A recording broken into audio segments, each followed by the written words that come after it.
جی مجھ سے میں پوچھ رہا تھا کہ ایک دفعہ اس نے طلاق دے دی تو وہ امیڈیٹلی اپنے گھر سے نکلے گی، اس کے بعد وہ عدت کرے گی یا پھر اسی کے گھر کے اندر؟ دیکھیں عدت کے دوران یعنی اگر طلاق رجعی ہے، طلاق کی دو قسمیں ہوتی ہیں، ایک طلاق رجعی ہوتی ہے، ایک طلاق بائن ہوتی ہے، اور ایک طلاق مغلظہ ہوتی ہے، 3 قسمیں کر لیجئے۔ طلاق رجعی وہ ہے کہ عدت کے اندر شوہر رجوع کر سکتا ہے، اوکے۔ طلاق بائن وہ ہے جس میں رجوع نہیں کر سکتا، نیا نکاح ہوگا، اور طلاق مغلظہ وہ ہے کہ جس میں نہ رجوع ہو سکتا ہے نہ نیا نکاح ہو سکتا ہے، بلکہ حلالے کے بعد وہ حلال ہوگی اور اس کی اپنی شرائط ہے۔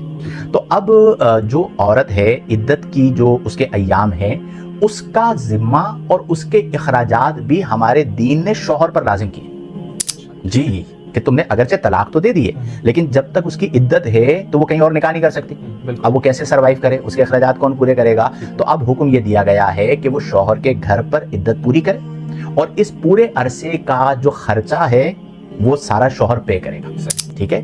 اور اگر بالفرض جیسے طلاق رجعی ہے، اب رجعی میں کیا ہوتا ہے کہ اس نے کہا، فور ایگزامپل میں واضح کرتا ہوں تھوڑا، کہ شوہر نے اپنی بیوی کو کہا میں تمہیں طلاق دیتا ہوں، اب لفظ طلاق سے طلاق دی گئی ہے، یہ طلاق رجعی ہے۔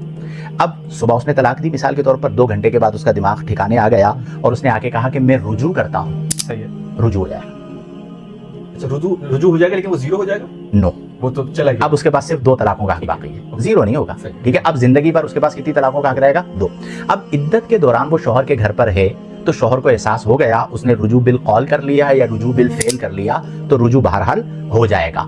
لیکن عدت کا جو نان نفقہ سکنا، عام الفاظ میں سمجھا دوں آپ کو، ہماری ایک سیاسی پارٹی ہے اس کا نعرہ ہے روٹی کپڑا مکان، ٹھیک ہے، تو نان نفقہ سکنا یہ روٹی کپڑا مکان، کہ شوہر پر بیوی کا روٹی کپڑا مکان لازم ہے، تو عدت کے دوران جو نان نفقہ سکنا ہے، روٹی کپڑا مکان ہے، وہ شوہر کو ادا کرنا لازم ہوگا۔